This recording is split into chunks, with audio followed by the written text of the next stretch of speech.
24 год не только для нашего Кыргызстана, но и для всего мира был особо по чрезвычайным ситуациям год. Как вы знаете, пронесся ураган в Америке, люди погибли, очень был большой материальный ущерб в Испании, в Китае. Ну и вообще, вот, можно сказать, не очень было мало стран, где бы не происходили чрезвычайные ситуации. И в том числе это вот и Казахстан, и Россия, ну все буквально. И в том числе в нашей стране тоже, можно сказать, в кавычках, урожайный год, это порядка только зарегистрированных чрезвычайных ситуаций. У нас было 130 ситуаций таких, и если не зарегистрированных, это количество намного в разы больше. Пострадало больше 1000 домов, погибло 67 человек. И именно масштаб чрезвычайных ситуаций был намного больше, чем обычно. Но мы рассматриваем не только чрезвычайные ситуации природного характера, у нас еще рассматривается и техногенного, и бытового. То есть, если, например, пожары, дорожные, такие массовые ДТП, когда вот участников в ДТП или большое количество, когда погибает, это тоже у нас относится к разряду ЧС. Там тоже, к сожалению, погибли более 68 людей, в пожарах погибло более 34 человек, и ущербы исчисляются миллиардами.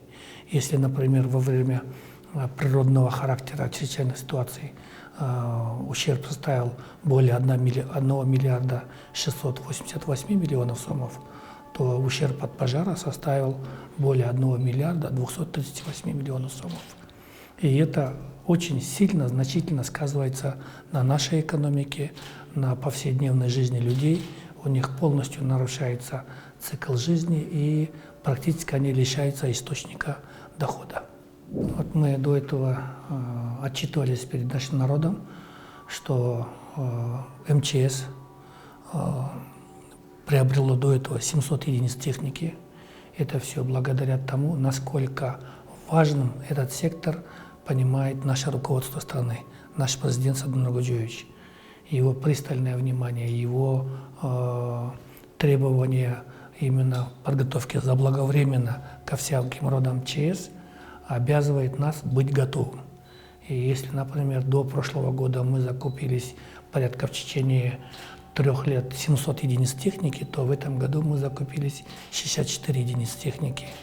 И вот я отдельно хочу сказать, мы сейчас уже закупаемся техникой уже иностранных производств, ну это, скажем, Япония там, или Германия. Вот недавно приобрели автовышку, автолестницу 52-метровой высоты марки Isuzu. То есть это очень высококачественная техника, стоимость его более $1 миллиона, и она уже несет службу в городе Бишкек. У нас до этого был департамент авиации в Министерстве чрезвычайных ситуаций. До этого у нас были различные производственные и строительные предприятия, которые работали во благо страны. Но, к сожалению, к 2020 году, когда я прибыл, это все было полностью банкротом. Например, у нас есть строительная организация, была как Северный центр. Там они задолжали более сотен миллионов сомов перед своими подрядчиками, перед своими партнерами, перед государством по налогам. И в данный момент у них очень такие тяжелые уголовные дела и рассматриваются в суде. То же самое по департаменту авиации. Департамент авиации тоже был полностью разрушен. И последний вертолет был разрушен еще, по-моему, в 2016 или 2015 году. Его останки до сих пор лежат в СЭЗе Бишкек. И департамент авиации с огромными долгами перед всеми, он буквально был в подвисшем состоянии. Вот в течение 4 лет наше руководство и нашими стараниями мы возродили авиационную службу. На сегодняшний день у нас 3 различных аппарата различной мощности. Это легкий вертолет Airbus H125, средний вертолет H145 и тяжелый вертолет Mi-8 MTV. у них разные задачи и разная работа. Но объединяет их всех, что наша авиационная служба работает на принципах хозрасчета. То есть это что такое? Они на принципах самоокупаемости проводят любые работы, для которых приспособлены эти летательные аппараты, с коммерческими ценами. Сюда наш функционал не ограничен какими-либо действиями, будь то перевозка пассажиров, спасательные операции, экстренная медицинская помощь, там, или туристические, или, скажем, лыжные, ну, все виды, которые могут совершать летательные аппараты, за соответствующую оплату они эти работы делают. У нас есть особая пометка в нашем уставе службы авиации, что во время ЧС авиация используется бесплатно. Но, к сожалению, что такое во время ЧС? ЧС – это, в первую очередь, она сопутствуется плохой погодой. Когда не могут наши вертолеты летать, ограниченная видимость, сильный ураган или пурга. Ну, то есть ЧС возникает вследствие природных катаклизмов. И как раз в этот момент, конечно, вертолет не может летать. Но люди не могут ждать, пока мы вылетим на вертолете, поэтому мы обычно свою работу проводим наземным видом транспорта. Наши спасатели рассредоточены по всему Кыргызстану и стараются в первую очередь прибыть на место событий и оценить обстановку. С момента оценки обстановки, получения необходимых информации в нашем ситуационном центре, мы уже принимаем решение, какими видами помощи мы можем воздействовать или минимализировать природную катастрофу. То есть сколько нужно тяжелой техники, сколько нужно человек привлечь, какие виды шансовых там или других специнструментов для этого привлечь, это уже принимается во время разбора в ситуационном центре. Вот то, что вы сказали, часто звучит критика, что во время ЧС, это, скажем, один из примеров, это в Ноакатском районе, когда было большое ЧС. Там, конечно, была ситуация очень тяжелая, но она больше, скажем, у нас, например, ЧС мы проводим заблаговременные предупредительные работы. В качестве предупредительных работ, например, у нас выступает такая хорошая сейчас организация, она в очень таком хорошем ударе, это гидрометеорологическая служба. Как вы замечаете, в последнее время прогнозы гидрометеорологической службы практически совпадают 1 к 1, 100 на 100, и ошибок практически нету. То есть мы за вот эти 4 года смогли поднять и потенциал, и уровень гидрометеорологической службы, когда их прогнозы оправдывают практически полностью. И вот в ситуации с Ноакатским районом мы не раз предупреждали, что будет большие дожди, что будет ураганы и будет, возможно, ЧС. Но несмотря на это, конечно, выходные дни, люди, весенний праздник, люди все вышли отдыхать и оказались запертыми в ущелье. Проблема в том была, что информация эта поступила вечером уже. Наши спасатели тут же выехали. И они выехали, доложили мне обстановку и пропали на 4 часа.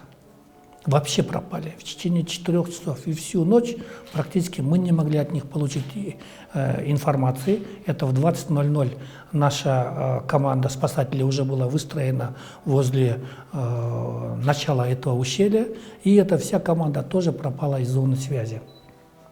Оказалось, когда они заходят в это ущелье, где была отдыхающая территория, то никакой связи там не было, и, естественно, они на этом не стали останавливаться, они дальше пошли искать наших граждан. Нашли граждан, это около 3000 человек, которые поднялись наверх, но так как ущелье было узкое, бурная река поднялась с берегов и закрыла весь этот узкий проход, и люди остались заперти. Слава Богу, что среди людей не было ни одной жертвы на тот момент, когда они остались в горах. Всех обошли, оказали соответствующую помощь, и психологическую, и медицинскую, убедились, что никакой потери нету. И гонец от наших спасателей спустился, отряд доложил мне уже к утру. И этот момент, конечно, для людей была полнейшая паника, для их родственников, почему, где этот МЧС. Мы выполняли полностью свою задачу. И утром, когда мы уже получили всю информацию, мы выделили дополнительные средства уже для эвакуации населения через эту бурную реку. И он там уже пошло своим чередом. Поэтому в первые 2-3 дня вертолет туда никак не мог вылететь. Это потом уже все убедились. И я так думаю, просто этой ситуацией воспользовались некоторые, скажем, люди, блогеры, которым не хватает количества подписчиков, или когда они высказывают негатив. Но это было всем доказано, что физически мы не можем летать ни ночью на данный момент, и в непогоду ни один вертолет не летит. Но эвакуация прошла очень удачно, пострадавшие все были доставлены на места. Единственное, в нижней части, там, конечно, смыло семью. Особенности отдыха Мукатского района состояла в том, что они разместились, свои зоны отдыха, именно на русле селеотводящего канала. И когда сель внезапно с гор вырвался и начал заполнять берега, дети и женщины не успели выскочить из дна русла, и их уже захватила эта сель. Такая же ситуация была и на рынке Ош. Там тоже, когда сель уже ворвался в торговые ряды, опять же пострадали дети, и опять же пострадали женщины, которая бросилась вслед за детьми. Их тела уже нашли у нас в Узбекистане. Практически все вертолеты используются в коммерческих целях.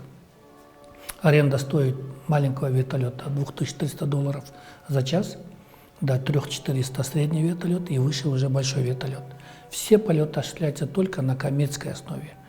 Мы этим хотели предоставить нашим гражданам возможность быстрого решения их задач. То есть можно не покупать вертолет, можно не предоставлять эту услугу, но, конечно, будут определенные какие-то задачи или какая-то экстренная медицинская помощь, может, не будет осуществлена.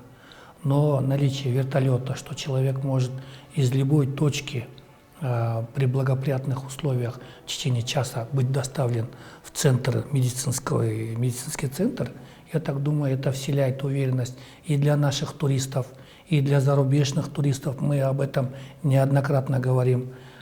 И для наших предпринимателей, для наших инвесторов, и в том числе даже для наших граждан, это прекрасная возможность воспользоваться возможностями вертолетов. А сколько раз воспользовались? Вертолеты, они практически работают без передоху. Скажем, если норма час на один вертолет в среднем в год около 360, максимум 400 час, наши вертолеты отрабатывают по 800 час в год. То есть нагрузка очень большая, колоссальная. Это вертолеты заграничного производства, и, соответственно, пилоты должны быть, у них уровень подготовки намного выше, чем у обычных наших пилотов-вертолетчиков. То, что климатические изменения происходят по всему миру, это излишне говорить, все это знают, все это видят. То, что все тает, поднимается температура, изменяются воздушные массы, изменяются геомагнитные данные. Это все говорит о том, что чрезвычайная ситуация природного характера и последствия от этого, даже техногенного характера, будут только увеличиваться. Но, к сожалению, я к этому еще бы добавил то, что изменение климата возникает не просто так, она возникает под воздействием человека. То есть человек меняет окружающую среду, и окружающая среда дает ответную реакцию. То же самое происходит и у нас в стране.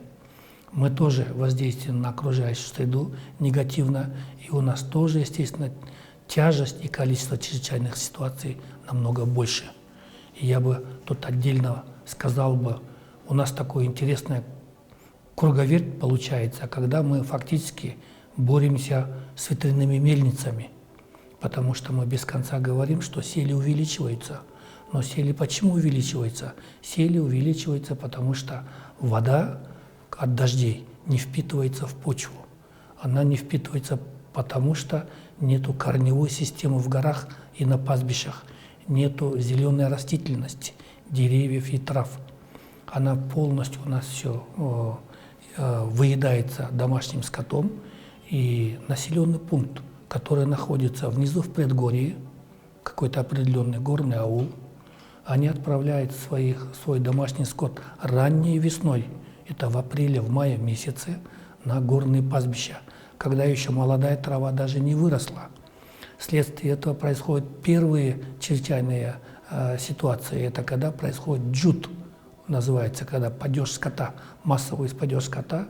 Мы тоже, наши сотрудники, мы выезжаем на места, доставляем сено, вызволяем оставшихся под снегом в плену чабанов, доставляем им продукты. Это тоже человек, который сам искусственно создал эти проблемы. Начинается массовый падеж скота, истощенного после зимы, и которой нету травы. Затем, когда этот холод проходит, этот скот начинает уничтожать пастбища, молодую траву, выедает полностью. И потом с первым дождем этот дождь абсолютно не впитывается, собирается в огромной селе и обрушивается на тот аул, который находится внизу. И у нас вот это, мы из этой круговерти никак не можем вырваться. Тут, я думаю, единственное только выход в том, чтобы бережно относиться к нашей природе, чтобы количество поголовьев домашнего скота велось учетно, грамотно, научно, и, соответственно, природа тоже отплатит нам только самыми такими хорошими, благоприятными днями. По смогу мы тоже, наша гидрометеорологическая служба, одна из первых в стране, установила в большом количестве, в массовом количестве датчики смога. До этого у нас были 3 больших автоматических датчика смога, которые определяли качество воздуха по 12 параметрам. Это такой сложный параметр, мы его обрабатывали. Одна из них, например, находится московская Манаса, вторая находится в Акарго. И, как вы помните, в 10-х, 15-х годах везде было у нас, где грязный, это грязный, там, скажем, в таком-то жилмассиве. Потому что в этом жилмассиве находится наша автоматическая станция. На других участках мы не могли определить качество воздуха. Но вот буквально с 2020 года мы принялись за эту проблему. И с помощью финансирования Всемирного банка установили 70 датчиков по всему, сначала по городу Бишкек. И ситуация сразу изменилась. Сейчас, кроме нас, еще устанавливают частные лица, другие организации. И действительно, смог у нас на сегодняшний день тяжелый, он есть. И до этого он был тяжелый, есть. В этом отношении Садыр Нургоджевич лично летал и делал облет на вертолете, и смотрел город, смотрел окрестности. Он очень живо интересовался источниками этого смога. И благодаря его подходу, его стараниям, вот мы убедились, что маршрутные автобусы, в первую очередь он их убрал, нашел, изыскал средства и поставил автобусы на газовом топливе там или на электрической тяге. Сейчас составляющие смога — это 3: автотранспорт, бытовое использование печи и 3 — производственные мощности. То есть если автотранспорт мы более-менее привели в норму, то осталось 2. Это бытовое использование печей, использование некачественного угля и производственные мощности. На это тоже сейчас Садыр Нургоджевич обращает очень пристальное внимание. Он буквально нам рассылает, чтобы мы приняли все действенные меры в отношении загрязнителей воздуха. Но именно по вашему вопросу, объявлять ли ЧС или нет, у ЧС есть специальные определенные категории, когда можно объявлять, когда нет. Скажем, если до этой категории ситуация не тянет, во-первых, по тяжести, и, во-вторых, по продолжительности дня, то ЧС, естественно, не объявляется. ЧС – это, можно сказать, военное положение на определенном ограниченном участки территории в гражданское время. То есть во время ЧС не работает, не должны работать ни один закон, все подчиняются единому органу, и этот единый орган в командном, в обязательном порядке начинает рассылать свои директивы, которые уголовно наказуемы в случае неисполнения. И если бы в режиме сейчас смога в Бишкеке, например, мы бы объявили ЧС, последствия были бы более серьезными, чем, скажем, естественная ситуация, когда этот смог на утро уже выветривается.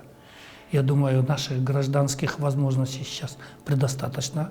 Министерство природы очень активно работает в этом направлении и решает эти задачи. У нас административные правонарушения в отношении нарушителей пожарной безопасности не обновлялись уже более, по-моему, 20 лет, и штрафы за это остались мизерные. Но мы все понимаем, это понимают и наши депутаты, и государственные служащие люди, что пожарная безопасность в первую очередь нужна им. Она не нужна нам, МЧСу, не нужна пожарным. Это в первую очередь им. И это понимание, к сожалению, приходит только тогда, когда они пожар сами переносят, когда видят это пожар, и это пожар непосредственно их касается. А пока это пожар не касается, они на это недостаточно внимания уделяют. По части рынков, эти административные правонарушения по части рынков, там было особенно в законе прописано, это которое касается более 3000 мест, торговых мест на торговых площадках. То есть, по нашим подсчетам, этим требованиям отвечали только 2 рынка. На севере Дурдой, на юге Карасу. Остальные все рынки менее чем 3000 мест на место. И нарушение это касалось не того, что, скажем, контейнер использует какой-то самодельный нагреватель, или на ночь оставляет нагреватель, или еще что-то, или сечение провода не соответствует, действительно нет. В первую очередь это нарушение мы предусматривали пожарные проезды для автомашин, для пожарных машин, потому что вот 2 года назад, вы прекрасно знаете, горел у нас рынок Дурдой. Мы как раз к этому времени успели взять наши новые машины, и только благодаря этому скученность Дурдоя, вы сами прекрасно знаете, там пожар даже без открытого огня, а от нагрева стенок перекидывается на соседние контейнеры. То есть эта стенка нагревается, раскаляется, этот раскаляется, и внутри весь синтетический товар начинает тлеть и гореть. И она вот таким масштабом очень быстро пошла. Сгорело, по-моему, около 46 контейнеров. Это большой материальный ущерб. Но благодаря новой технике мы успели это загасить. Не будь это новой техники, которую Садар Годжевич там в свое время купил, не будь мастерства наших пожарных, и если бы проезды не были обеспечены, никто не дает гарантии, что сгорел бы весь Дурдой, как это происходило в городе Кызылкия. Сгорел весь базар. И поэтому наши требования, это касается только проездов. Это не наличие каких-то маленьких огнетушителей в офисах или нет, там это только проезда.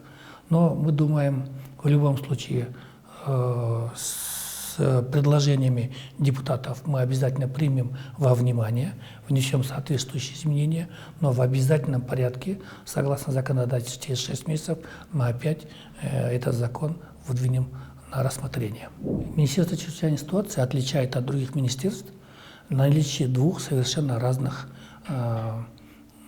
служащих. Это военнослужащие и государственные служащие. В части по пожарным у нас там есть вольнонаемные, это гражданские, и есть военнослужащие. В отношении каждого из них действует свое трудовое законодательство и свои требования. Если у военнослужащих принцип работы 24/7, то у гражданских, у вольнонаемных, у них только 8 дней. Исключается суббота, воскресенье. Поэтому вот этот дисбаланс создает определенную нагрузку для военных и дает преимущество для вольнонаемных. Это первое. Второе, работа пожарного очень сложная и очень тяжелая в физическом плане. они таскают лестницы, таскают эти тяжелые рукава, врываются в опасные районы, ну, подвергают себя своей жизни. Тут в данном случае тоже защита каждого служащего по-своему. Если вольнонаемному никаких компенсаций не предусмотрено в случае увечий, то у военнослужащего предусмотрены все виды компенсации ему и его семье. Но основное по физической подготовке. Почему мы акцентируемся на физической подготовке? К сожалению, требования к пожарным по физической подготовке касались только военнослужащих. И в случае таких тяжелых пожаров у нас вольнонаемные, а это часто были люди под 60 возрастом, они, естественно, ничего не могли делать и были только наблюдателями и больше мешали, чем работали на месте. Поэтому мы ввели вот и в соответствии с законом единые правила по физической подготовке, где и вольнонаемные должны отвечать физической подготовке пожарного, и военнослужащий должен отвечать физической подготовке пожарного. Да, мы водолазную службу тоже возродили из буквально ничего. Она тоже была полностью обанкрочена. На сегодняшний день у водолазной службы есть 3, ну, скажем, пароход — это очень, так звучит, может быть, неверно, скажем, 3 у нас больших катера есть. Отремонтировали катер «Шторм», который был на списание и фактически реализовывался, по-моему, за 36 тысяч сомов. Мы его полностью восстановили, и он сейчас на боевом посту. Катер «Молтур» — это большой катер, очень большой, и который мы привезли с Турции. Сейчас команда водолазов, команда пожарных и спасателей работает в полном объеме. У нас, скажем, спасатели одни, пожарные другие, такого нет. У нас под спасателей идут все. Это и работники МЧС, обычные работники, военнослужащие МЧС, водолазы тоже — это водолазы-спасатели, и пожарные тоже — это пожарные спасатели. И, конечно, как я вам уже говорил, на сегодняшний день мы закупили уже 764 единицы техники. Мы дополнительно запустили 7 пожарных частей, где требуется для круглосуточного несения боевого дежурства от 16 до 24 человек. Мы закупили очень дорогостоящие лестницы, но увеличения штата вообще не было. И мы буквально уже на последними возможностями смогли более-менее перекрыть эту задачу. Конечно, мы сейчас уже будем со следующего года ставить перед руководством вопрос о обеспечении штатом. Вот недавно мы открыли в Акурго очень такой современный пожарную часть, которая вот как раз оснащается японской техникой, но штатов там нету. Мы открыли пожарную часть в новом нашем Интамакурдо, в новом правительственном здании. Там тоже пожарная часть есть, но штатов нету. Открыли в других местах, в Нарыне, в Джалабаде, то же самое, пожарных штатов нету. И я думаю, скоро мы поставим уже вопрос с просьбой о увеличении дополнительных штатов. В соответствии с указом президента у нас происходит масштабное реформирование административно-территориальных управлений, реформа. И сейчас многие аймаки, айлукмуту объединяются, районы объединяются, разъединяются. И это именно во благо для оптимизации управления этих сел и районов.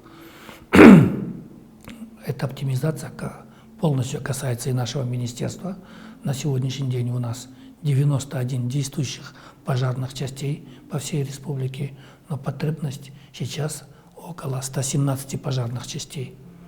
Ну, думаю, вот сейчас как закончится административное реформирование, это из чего исходит потребность? Потребность исходит из того, что у нас есть нормативы, когда пожарная машина при получении первого вызова, который регистрируется у нас в диспетчерской в электронном формате, должно не превышать определенного времени прибытия до места пожара. То есть, если, скажем, для сел это порядка около 35-40 минут, то для города около 15-25 минут. Но, к сожалению, вот сейчас вот пробки наблюдаются. Сейчас увеличение машин, увеличение количества населения, количества населенных пунктов, это от нас уже требует дополнительных пожарных частей. Наша страна состоит на 94% из гор, и только 6% мы долинные.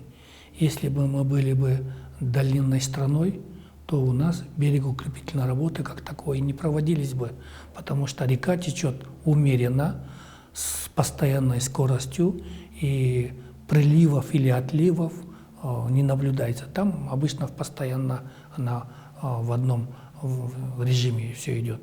Но наличие именно гор у нас это происходит импульсивно, то есть быстрое увеличение, буквально в течение получаса, часа объема воды, и в дальнейшем максимальное снижение этой воды, а то и, может быть, эти русла даже полностью пересыхают. И именно наличие гор, наличие вот этих перепадов высот постоянно от нас требует проводить берегоукрепительные работы. К сожалению, берегоукрепительные работы на сегодняшний день составляют порядка 1 километр, $1 миллион. Это я говорю в отношении больших рек, где объем воды, скажем, более 250 кубических метров на секунду. Более мелкие реки, естественно, дамба будет поменьше. И стоимость этих дамб, использование долгого времени этих дамб требует больших, значительных финансовых средств. В этом 2024 только году наше министерство выполнило работу практически на 1 336 000 000 сомов. Это очень большая сумма. Это только из бюджета. И сколько мы средств предусмотрели из международных наших договоров, это уже вообще цифра внушительная получается. И поэтому пока мы 94% наших горных ущелий не перекроем дамбами, я думаю, это уже бесконечный вопрос.